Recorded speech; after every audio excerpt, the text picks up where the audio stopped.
Doug, prazerzão tê-lo aqui nessa live. Pessoal que for entrando aí, eu vou apresentar o Doug e aí a gente começa esse bate-papo sobre sustentabilidade, comportamento e tendências. Nesses dias atuais aí é um bate-papo que leva algumas horas, a gente vai tentar formatar ele numa discussão mais assertiva. E só para adiantar o pessoal que está entrando, sejam bem-vindos. Hoje o nosso convidado especial é Douglas Gigliotti, ele é sócio fundador da Reconecta, mentor e líder no Climate Reality de mudanças climáticas, Global Shaper, que é uma iniciativa do Fórum Econômico Mundial, e especialista em neurociência e psicologia aplicada. Doug, obrigado novamente por ter aceito esse convite. Nós tivemos uma vivência bem interessante aí no desafio do evento que foi coorganizado, né, em várias mãos, em 2018, que foi o evento que aconteceu simultaneamente ao Fórum Econômico Mundial América Latina em São Paulo. E é um grande prazer tê-lo aqui conosco. Eu vou começar com uma abertura de uma visão que eu venho lendo, estudando. Aí eu passo a bola para você trazer as suas leituras em relação a isso, beleza? Beleza, ótimo. Pessoal, sejam bem-vindos. Doug, a gente está vivendo num mundo que, de fato, tem sofrido mudanças disruptivas e abruptas. No momento que, ano passado, a gente tinha uma preocupação muito grande com mudanças climáticas e com influenciadores e com pesquisadores e profissionais de áreas de fundos de investimento, até pessoas que organizavam eventos e falavam em defesa do planeta, no caso da Greta Thunberg, que até apareceu estampada em várias capas, e uma mudança significativa no mundo aconteceu, que agora, com a pandemia, todas as notícias deixam de lado um pouco mudanças climáticas e passam a dar o foco que é um vírus, nem é um ser vivo, né? Então, a gente tem essa mudança repentina. Em contrapartida, o mundo ainda urge por soluções e por ações, principalmente no sentido de ações climáticas. Então, como a gente vai falar um pouco de sustentabilidade, e até por sua vivência em relação a isso, você pode até explanar das suas visões, dos seus bate-papos que você teve com o pessoal, foi nos Estados Unidos, creio eu, nessa vivência, né? E aí você traz do seu sentido, o que você vê em relação às ações que devem ser vistas de maneira sistêmica, Doug, e não necessariamente de um ponto ou outro da economia, da sociedade, mas a gente agir, pensar e ver o outro, e ver o planeta, e ver a sociedade como um todo de maneira sistêmica e não necessariamente de pilares econômicos, como a saúde, por exemplo, pontualmente, no caso hoje, ou como mudanças que irão ocorrer em infraestrutura, em restaurantes, em locais de entretenimento. Como que você vê em relação a esse pensamento sistêmico e até trazendo sua vivência do foco em mudanças climáticas? Bom, obrigado, Matheus, pelo convite, pelo bate-papo. Olá a todos aí que estão entrando aí no nosso bate-papo. Bom, acho que você trouxe a primeira questão-chave, né? A nossa capacidade de enxergar o problema na sua complexidade, né? Então, se a gente... E aí, esse é um problema recorrente, muito grande dentro da sustentabilidade, né, que é sempre vista como uma caixinha fora do sistema, né, assim como mudanças climáticas e vários outros temas, né. A gente tem essa tendência de super simplificação, né, até mesmo, né, por uma questão biológica mesmo, de entendimento todos os nossos processos cognitivos, de conseguir, de fato, achar uma coerência, achar um padrão, e é muito difícil a gente entender, né, um sistema complexo. Então, entender que não é uma ação que vai resolver o problema, né, e o que o todo né, ele é a solução e o problema, só que um elemento específico ele não explica por si só o que está acontecendo, né? Então,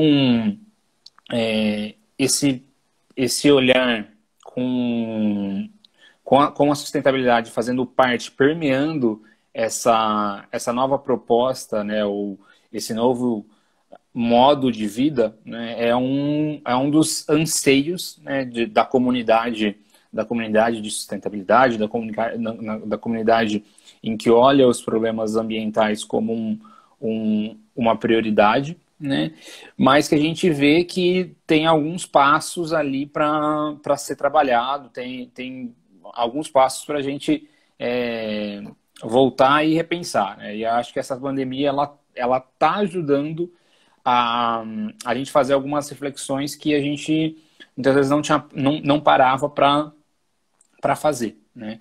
Então, as mudanças climáticas, já respondendo, né, não me alongando muito ou não explorando, mas a gente acha que vai ter bastante espaço para isso, mas as mudanças climáticas, ela aparece como, né, no relatório global de riscos deste ano do Fórum Econômico Mundial, né, os 5 maiores riscos para o mundo, né, eles são ambientais, um deles é desastres naturais, que se enquadra a pandemia, né, não foi totalmente específico, mas já foi colocado. E as mudanças climáticas estão ali como como na verdade os primeiros, né, a mudança clima extremo e eu até tinha anotado aqui, clima extremo e falha na nossa ação climática. Ao mesmo tempo, né, o conjunto de comunicações que tem sido feita relacionando, por exemplo, eu recebi vários memes, tal, de o que era uma onda pequena, o Covid, uma onda maior vinha atrás, que era a recessão econômica, e uma onda maior ainda, que é a mudança climática. E quando a gente usa ou vê uma comunicação dessa, né, pensa só, a gente está num momento de tensão, né, e de desregulação emocional muito grande, né, e um desconforto cognitivo muito grande. Então, é um ambiente que eu não quero estar. Eu olho uma comunicação dessa e falo, nossa, já está ruim desse jeito.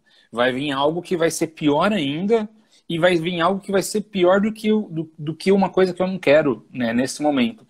Então, se a gente não começar a linkar as possibilidades de solução para o mundo pós-Covid com as soluções relacionadas a mudanças climáticas, com as soluções centradas no ser humano, né, como um elemento de criatividade, como um elemento de resolução de problemas complexos, que vai pensar em sociedade, a gente, na verdade, afasta uma oportunidade que a gente está tendo nesse momento.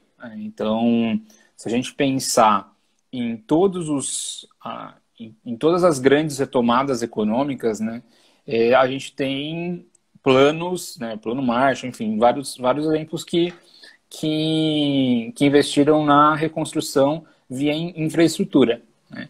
Então, qual que é a oportunidade que a gente tem de, por exemplo, repensar uma infraestrutura pensando num incentivo, num subsídio para geração de energia via fontes renováveis, né? Essa é uma possibilidade da gente, eu posso estar criando emprego que hoje a gente está olhando, e a gente pode até retomar isso, né, numa busca muito grande de segurança, numa busca muito grande de eu estou num momento incerto, eu não posso ser inocente o suficiente, né, para pensar que o idealismo por si só vai mudar as coisas. Mas como de fato a gente consegue ser estratégico para que essa retomada ela veja a sustentabilidade dentro dessa complexidade, não numa caixinha, né, coloque essa forma de trabalho, né, a sustentabilidade como um meio e não um fim,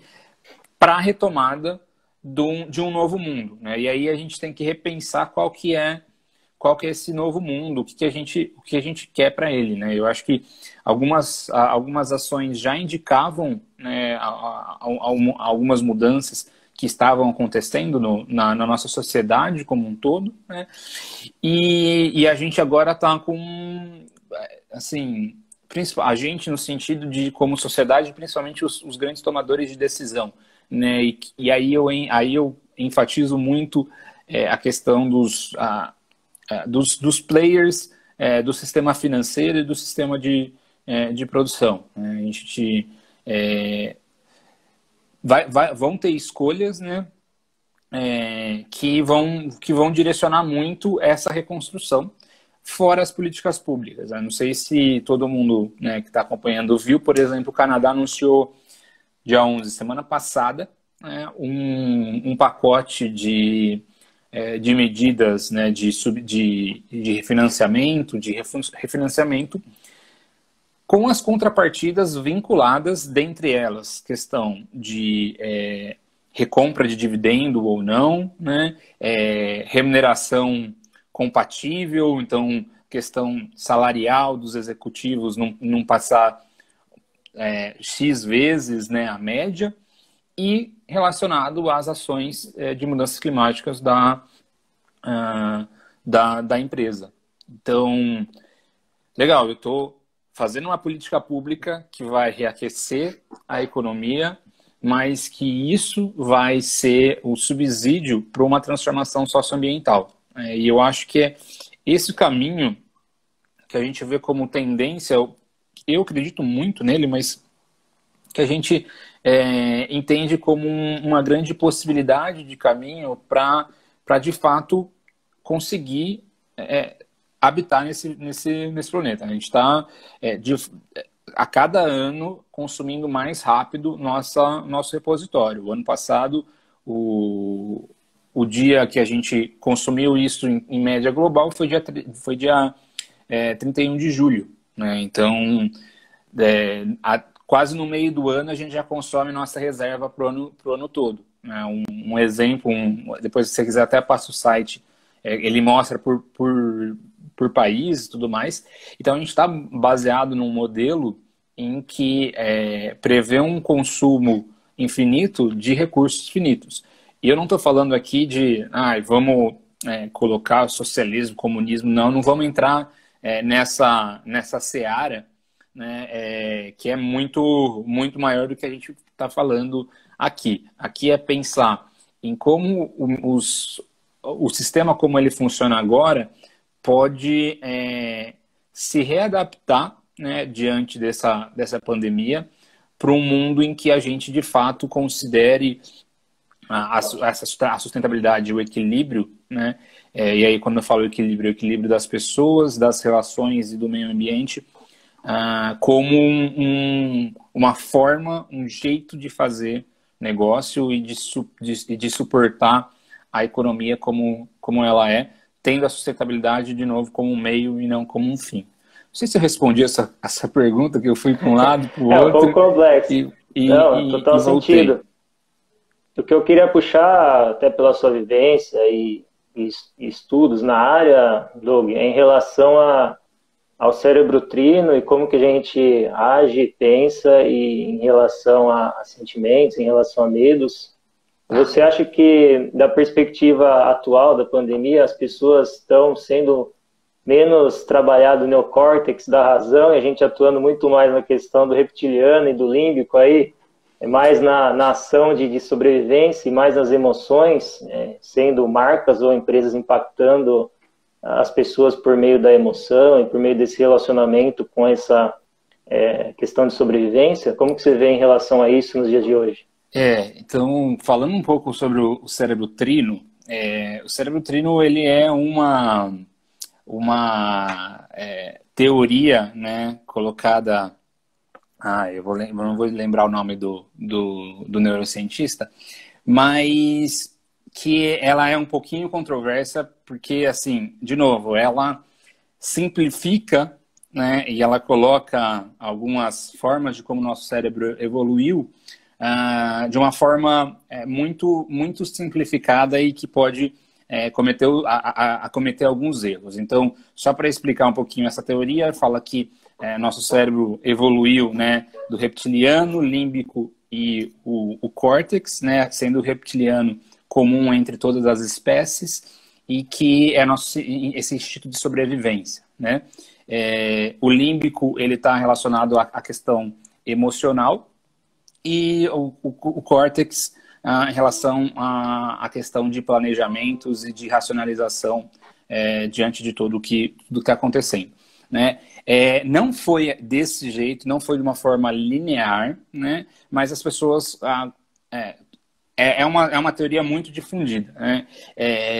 Acho que mais importante do que isso é entender um pouco que as nossas grandes motivações, elas estão, né, em sua última camada relacionadas, sim, à sobrevivência e reprodução da espécie. Né? Então, as nossas principais motivações, se você, por que você trabalha? Para isso, para isso. Se você for nos 5 porquês, 6, 7 porquês, no último está ali para a perpetuação e sobrevivência da sua espécie. E a nossa vida, ela é quase como uma gangorra entre desafio e segurança, né? Então, a partir do momento em que eu tenho muita segurança, eu busco por mais desafio, por mais propósito, por mais ação, né? E a partir do momento em que a balança da segurança, né, fica pesado, fica mais leve, eu busco por, eu preciso me proteger. E a gente está num estado de grande atenção, né? Um estado em que a gente está com um nível de incerteza muito grande, né? Esse controle que a gente chama, que a gente tem no nosso cérebro, um deles chama conforto cognitivo, então essa ideia que está tudo bem ou não está tudo bem. Né? E quais são os fatores que eu vejo se está tudo bem ou não? Familiaridade, se é familiar ali, eu me sinto melhor. Então, se você chega num lugar em que as pessoas você conhece ou você conhece como funciona, você fica mais calmo, né? Controle, então se de fato eu tenho controle da situação, se tem alguma coisa que eu possa fazer, né? Coerência, então o mundo que eu imagino, né? O construto psicológico que eu vejo faz sentido. Então se eu vejo uma pessoa com 2 cabeças, não, uma foto, né? Aquilo ali vai me chamar a atenção, que fala, opa, tem alguma coisa aí que o que eu espero de uma pessoa que tem uma cabeça, não, são 2 cabeças, né? E padrões. Então, quanto mais padrão tiver, quanto mais padrão, de fato, eu conseguir enxergar, mais confortavelmente, mais relaxado cognitivamente eu vou estar. E se você pegar a pandemia, tudo ao contrário do que eu disse, né? Então a gente está num momento que não é familiar, a gente mudou nossas rotinas completamente, a gente está com uma ausência de padrão muito grande, né? Do tipo, cada hora cada um fala uma coisa, cada hora eu sinto alguma coisa, né? A gente está num ambiente totalmente sem controle, né? É um vírus, é uma coisa que eu gostaria muito de controlar e não consigo controlar. Então, esse estado de alerta, ele ativa nossa amígdala, que faz parte do sistema límbico, né? E que o sistema límbico é o nosso controlador de emoções, né? Então, é por isso que a gente está, muitas vezes, com desregulação de humor, a gente está com variações emocionais abruptas, ansiedade, medo, problema de dormir ou alimentício. Então, assim, biologicamente, todo esse cenário, ele já nos dá, já nos traz um ponto de atenção, né, grande. Opa, o que está acontecendo? E fora tudo isso, né, a gente está num mundo em transição que já não era da pandemia, né? Se você pensar, tirando os acontecimentos, né, tem muita coisa que estava acontecendo, muitas transições, a Revolução Industrial, a 4ª Revolução Industrial ali, tomando de uma forma tímida ali e tal, mas que já traziam algum nível de incerteza, algum nível de volatilidade, em que já nos dava essa preocupação. Então, sim, a gente está num momento em que muitas das nossas decisões, né, como consumidores e como tomadores de decisão, de alguma forma, tá muito relacionado à questão da segurança, né, a questões emocionais, tanto é que a gente vê um grande movimento de empresas que estão construindo reputação em cima de altruísmo, em cima de atitudes nobres, e que a gente espera muito que isso seja de uma forma muito, muito genuína, né, muito verdadeira, porque isso perdura e isso fideliza, né? E aí, trazendo um pouco essa questão, não dá para deixar de citar a pirâmide de Maslow, né? Toda conversa, de uma forma ou de outra, ela aparece, né? E que é uma teoria dos anos 50, né? 1948 foi o maior estudo o artigo que o Maslow, né, um psicólogo, publicou, que fala das necessidades humanas. E é interessante, e assim, tem algumas críticas de como isso não é linear, tal, não sei o que lá, mas de uma forma geral, ela funciona muito bem para entender alguns padrões, algumas questões comportamentais e que valem para o nosso momento agora, né? Então, na base são as necessidades fisiológicas, então comer, dormir, enfim, e aí a gente pode fazer alguns paralelos, eu vou contar ela inteira. Na segunda é a segurança, então, né, de eu me sentir protegido, de eu me sentir, né, bem, estável. E aí o bloco de cima, que eu gosto já de juntar, mas a gente está falando aí de amor, estima e relacionamento, realização pessoal, né? Então, se a gente olhar as gerações, né, ou pelo menos de uma forma super simplificada, né? Se a gente olhar, por exemplo, quando a gente chegava nas nossas avós, o que é a primeira coisa que ela oferecia? Comida, né? Comida é um grande motivador, é uma grande forma de... tanto é que minha avó, pelo menos, ficou ofendida se você não aceita comida dela, mas como uma coisa tão preciosa, uma coisa que na época dela, na época da roça, na época de guerra, né, é algo tão escasso que é um pecado você sobrar comida, você desperdiçar comida, enfim, né? E aí você olha para uma geração seguinte, você conseguindo de fato ter essa segurança fisiológica de ter comida na mesa, né, a gente vê uma geração muito forte na questão de estabilidade, né? Então, uma geração que reconhecia e valorizava muito a questão de estabilidade, então concurso público, carreira militar, trabalhar sempre na mesma empresa, ter uma lealdade, ter uma forma, né, de estabilidade mesmo, plano de saúde, tudo, né? Meu pai trabalhou 38 anos numa mesma empresa, né? 38 anos, né? É uma coisa... E aí a gente, passando esses dois degraus, né, a gente vem para uma visão, né, muito mais de relacionamentos, muito mais pessoal, de estima, de propósito, né? E que é como o mundo tem encaminhado, né? Nossa, eu estabeleci alguns... e claro, a gente está falando, né, de uma parte, né, e de um setor privilegiado de ter comida na mesa, por exemplo, e de ter, de fato, algum tipo de segurança política, jurídica, estrutural, mas que esses são os setores que comandam a engrenagem do funcionamento. E aí a gente tem essa questão do propósito.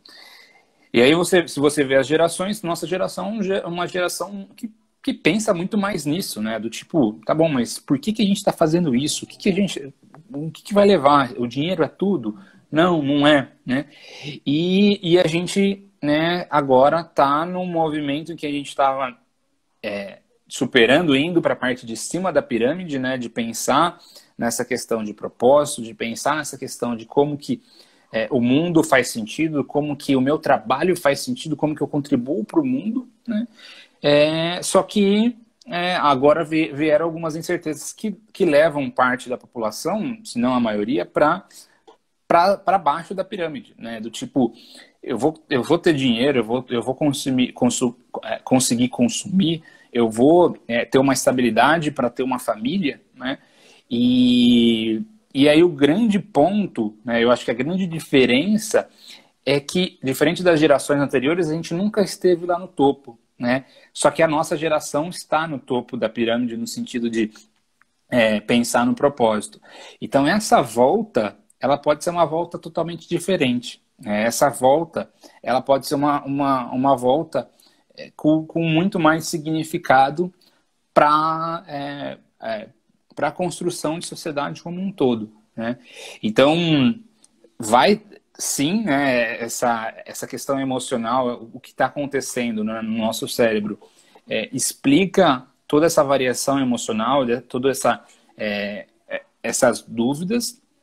Sim, mostra que saiu um estudo recente, não sei se você chegou a ver, da McKinsey sobre perfil consumidor pós-Covid, e se você olhar as principais preocupações, é quase como e ele fez até as marcações de segurança, de economia e relações pessoais. É quase uma pirâmide invertida da de Maslow. De novo, as preocupações de sobrevivência, elas afloraram, elas de fato estão mais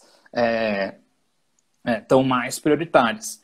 Se a gente quer e se a gente precisa construir uma sociedade mais sustentável, essa retomada ela vai ser de fato com a sustentabilidade como um meio, permeando essa retomada, né? E aí, olhando esse perfil, né, não sei se eu estou me alongando muito, Matheus, pode ir me cortando. Segue o fluxo. Quando a gente olha modelos de como que a sociedade, né, tem se comportado, a gente pode olhar para essa pirâmide de Maslow e motivações, e isso explica uma parte da engrenagem, né, que é muito, muito, muito menor, que é o perfil consumidor.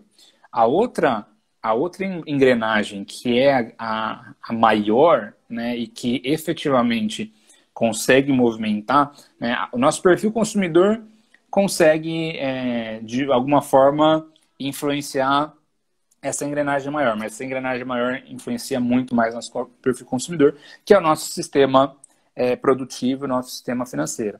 Então, a gente estava vendo o ano passado um movimento muito grande de alguns anúncios muito importantes. Então, se a gente vê Business Roundtable, em agosto do ano passado, né, fez uma declaração. Business Roundtable é a associação dos 181 maiores CEOs das maiores empresas norte-americanas. Fez uma declaração sobre a importância de considerar os stakeholders, não só os acionistas. A gente tem, em outubro do ano passado, o Financial Times, que é a maior publicação dos grandes capitalistas ingleses, né, lançando uma campanha do Capitalism Time for Reset, né, capitalismo, a hora de de resetar, de pensar novas formas. A gente tem a BlackRock, que é a maior gestora de ativos do mundo, né? O Larry lá fazendo ele já vinha colocando algumas questões em 2018, 2019, mas 2020 ele foi muito mais enfático, né? A sustentabilidade vai ser nosso padrão de investimento e anunciou, inclusive, retirada de alguns ativos para a indústria do carvão, por exemplo, né? Então, a gente via um movimento, né? Então, pode falar o que quiser, os nossos comportamentos individuais, eles são muito importantes, mas eles não são totalmente suficientes perto das pessoas que injetam o dinheiro, né, no que vai ser recompensado na nossa economia ou não. E a gente viu um grande movimento de ver a sustentabilidade, mais do que isso, a sociedade como um todo, o bem-estar da sociedade como um todo, como um dos principais princípios de existência das empresas, né? É claro que a pandemia mudou todo o cenário e a gente não pode ser inocente o suficiente do tipo, não, né? Vai continuar esse movimento, vai continuar sem nenhuma revisão. Não, ele vai continuar e ele pode se fortalecer muito mais, porque é um tempo em que, a gente precisava pensar diferente, mas não dava tempo, a gente estava trocando a roda com o carro andando, né? Ao mesmo tempo em que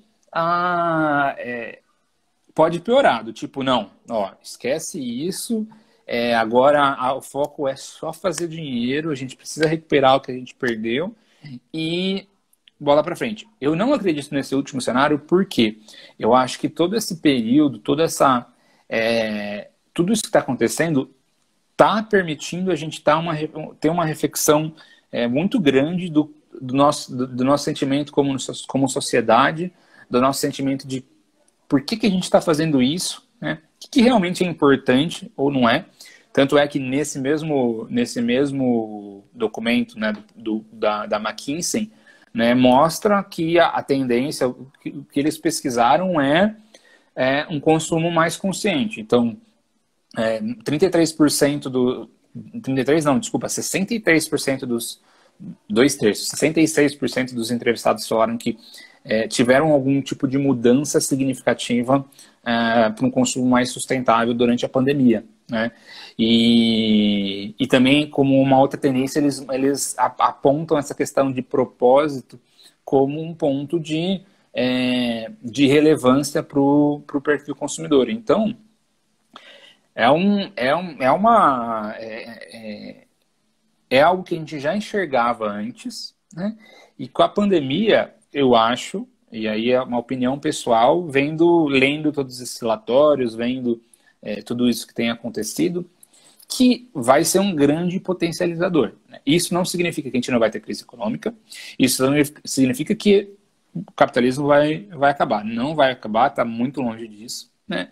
Mas ressignificar tudo isso. Até porque a gente precisa, além de tudo isso que está rolando, né, a pandemia está acelerando muitos processos digitais de tecnologia que antes estavam parados. E querendo ou não, o robô não se infecta. O humano se infecta. Então,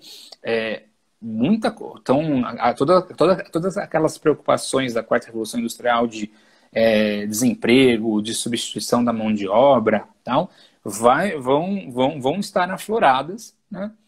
E aí, como caminho, ou como forma diferente, ou de como muitas soluções entre políticas públicas, entre ações corporativas, mais a que eu mais acredito que eu trabalho com a Reconecta é a educação. Então, acho que a gente sempre fala de competências do século XXI, como de fato a gente vai conseguir viver num mundo tão diferente, e esse foco de fato nas habilidades de resolver problemas complexos, da criatividade, das características intrinsecamente humanas, né, ligadas a um pensamento da sustentabilidade. E aí a gente coloca a sustentabilidade como um modo de vida e mais do que isso, né, algo intrinsecamente relacionado ao ser humano, né? A gente não precisa salvar o planeta, a gente precisa salvar a raça humana. O planeta ele vai muito bem e vai até melhor sem os 7 bilhões de humanos. A gente precisa, de fato, pensar em como que a gente está vivendo, e a educação é a grande chave, né, disso, que aí passa pela valorização dos educadores, de uma nova forma de trabalhar esses assuntos, de um novo objetivo, de um novo formato para, de fato, conseguir avaliar múltiplas inteligências. Aí é uma outra live. Mas, então, Eu gosto muito do assunto, desculpa, eu falei muito, mas Não, olhando é um esse assunto perfil, complexo. mudou o perfil, a gente volta num perfil de busca de segurança, busca emocional, né? Ao mesmo tempo a gente vê essa transformação do sistema como um todo, né? De opa, peraí, tem alguma coisa muito que está acontecendo aqui, né? E de fato a educação é um dos grandes caminhos para uma das chaves, fora as coisas que eu já comentei, né? Mas acho que Legal. esse é um ponto. Uma grande contribuição aí sua perspectiva, tanto dos estudos aí que você vem estudando, Doug, quanto da sua atuação com a Reconecta. E a gente já está partindo para o momento final da fala, até para depois abrir para o pensamento que a gente vai discutir, que eu quero retomar o que você falou desde o começo até agora. Então a gente falou um pouco de sustentabilidade na questão climática e como isso permeia o olhar holístico e sistêmico das nossas ações, tanto como sociedade quanto como empresa. Falamos um pouco da perspectiva econômica, é isso que eu quero trazer um gancho agora para o que eu vou falar. É óbvio, as empresas, se você olhar na perspectiva de que existem selos acreditando empresas que são e têm essa responsabilidade social, né?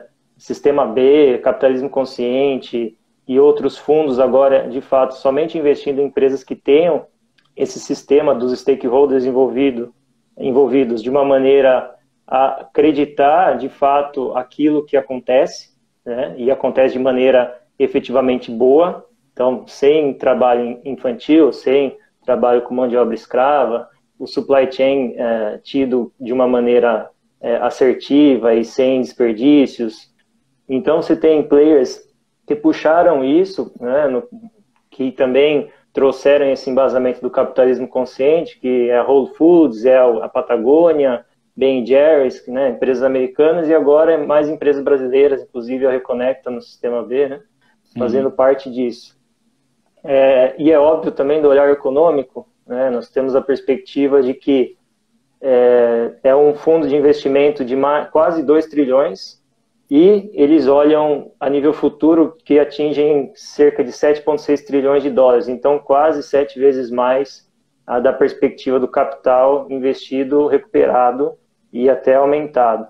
Então, obviamente, a gente não pode falar da questão da perspectiva econômica que não tem esse olhar de ganhos. Vai ter e continua tendo, mas tem todo esse embasamento de investir conscientemente em lideranças, principalmente, que tragam isso nas ações.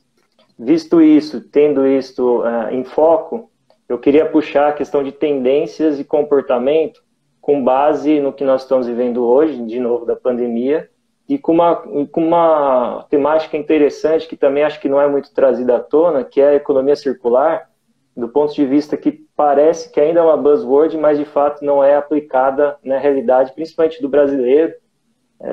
Nós vemos aí a Suécia e os países escandinavos com a IKEA, na maneira de fazer as coisas e reutilizar os materiais em casa, né, o do it yourself. Os americanos também têm essa vivência. E o brasileiro ainda tem, em termos culturais, essa barreira, né, de faça você mesmo, reutilize os materiais e essa complexidade que é, de fato, para a nossa cultura incorporar a economia circular. O que você vê, até para fechar esse ponto da nossa conversa, o que você vê nesse sentido, seja de capitalismo atrelado a impactos, investimentos de impacto? Nós temos o GIN, que é o Global Impact Investment Network, nós temos o SDG, que são os Objetivos de Desenvolvimento Sustentável da ONU, emplacados em 2015 até 2030, com a Agenda 2030. Qual que é o seu olhar em relação a todos esses entes e esses stakeholders atuantes para esse momento, que é um momento chave assim, para nós nos vermos e revermos e nos questionarmos em relação à sociedade, em relação a sermos indivíduos mais assertivos nas nossas ações, sejam elas para nós mesmos, sejam elas para a sociedade? Olha, acho que complementando que, né, essa tendência de comportamentos que eu já puxei anteriormente, né, eu vejo assim, que as certificadoras, eu não sei, pelo menos nesse primeiro momento, como geralmente representam algum tipo de custo, eu não sei se, provavelmente eu acho que elas vão ter algum tipo de impacto, né, no número de novos entrantes, alguma coisa assim. Mas é uma tendência muito grande, né? Por exemplo, empresa B, posso pegar os dados, mas vem numa crescente, né, muito grande. Você citou Patagônia, Ben Jerry's, aqui no Brasil a Natura foi a primeira de capital aberto a de fato certificar como empresa B. A Movida entrou mês passado, né, de aluguéis de carro, então a gente vê um movimento muito grande de fato, empresas que estão preocupadas com isso, e mais do que isso, né, essas certificados para isso. Mas mais importante que a certificação, eu acredito que essa visão de realmente a empresa está preocupada com os stakeholders e não só com os shareholders, e que de fato ela está pensando em maneiras diferentes para ajudar a sociedade, né, ter como objetivo algum tipo de transformação social ou ambiental, eu vejo isso como uma grande tendência. Os negócios sociais, né, que é o setor 2,5, para mim é o setor, e onde a Reconecta está, né, é o setor que mais vai, não sei se crescer, mas na verdade a minha visão de futuro é que ele vai ser o padrão em em um futuro, principalmente quando a gente está falando de relação com o governo e tudo mais. Já tem algumas cidades como Londres que, por exemplo, alguns dos serviços que eles contratam só podem ser de negócios sociais. E aí a gente vê, e assim, e acho que a prova dessa movimentação é que grandes empresas estão se movimentando em relação a isso. Então, acho que o caso mais conhecido e talvez mais bem sucedido de um negócio social dentro de uma grande empresa é a Água Ama, da Ambev, em que eles usam, né, usam toda a expertise e tudo que está acontecendo, todos os seus recursos para criar uma água que não gera lucro para a operação, né? Mas que eles conseguem, não gera lucro no sentido de não vai para a Ambev, e isso ele é revertido, que poderia ser reinvestido para gerar mais água, ou que, como é o caso, ele é reinvestido em projetos de acesso à água no Nordeste. Então, de novo, a gente está vendo uma grande empresa tradicional, a maior empresa de capital aberto do Brasil, em termos de valor, né? Se abrindo a negócios sociais, porque, peraí, né? Ela tem uma visão, e eu acho que como os problemas sociais e ambientais, eles tendem a crescer em momentos de crise, né? Cada vez mais a gente vai precisar de quem tem, né, quem é dono aí dos meios de produção e de todos os recursos intelectuais e capitais para direcionar esforços para resolver esses problemas, né? E aí, de novo, eu acho que a pandemia ajudou a ter essa reflexão maior. Peraí, o que a gente está fazendo aqui, né? Tá bom, e se for um vírus ainda mais devastador, né? O que eu estou fazendo faz sentido? Então, né, não vai ser do dia para a noite, mas eu acho que vai ser vai ter uma grande potencialização disso, e capitalismo consciente, sistema B, negócios sociais como um todo, né, e aceleradoras e fundos de investimento de impacto, eles, na minha visão, tendem a crescer. Para a gente finalizar, Doug, eu gostaria que você fizesse um recap, você fizesse um sumário breve aí do que você acha de fato que a sociedade, como que a sociedade se portará, né? E o que você espera, assim, em termos otimistas ou neutros ou negativos disso, então brevemente, se possível, e trazer alguma dica de documentário, livro ou algum material que você recomenda para a gente consultar, e eu vou pegar o meu aqui, que eu sempre finalizo com umas dicas. Então, se possível, esse recap de tudo que a gente falou, da sua visão, e essas dicas, por favor. Tá, muito brevemente, então, para não tomar o tempo. Acho que eu tenho uma visão que a sustentabilidade ela vai ser tomada, ela precisa ter essa visão centrada no ser humano como um meio da nossa retomada à crise. Então, acho que a crise ela é um grande respiro, né? E aí, quando a gente fala de mundo e sistemas vivos, tudo é um equilíbrio, né? Então, eu acho que esse vírus também é um grande sinal de desequilíbrio e que a gente pode, na volta, refazer e repensar nessa forma de equilíbrio. Então, eu acredito e eu espero que os principais players, os principais direcionadores do mercado de comportamentos, né, que a gente está falando aí das empresas e das políticas públicas, levem em consideração toda a crise, a nossa crise climática e crise ambiental, para ter essa retomada, né, para ter uma agenda positiva em relação à reestruturação de como que a gente vive em sociedade. A gente está num momento em que as emoções estão à flor da pele, nossas decisões estão super tomadas para o nosso sistema emocional, então não tomem decisões muito grandes na vida, como tipo se divorciar ou casar neste momento, eu esperaria como dica. E eu tenho uma visão assim, eu tenho uma visão muito positiva de que a gente vai sair, né, como sociedade melhor do que voltou, do que estava, né, mais equilibrado que a gente precisa. Assim, em termos de consumo de recursos, de tudo que a gente tem feito, é o que a gente precisa.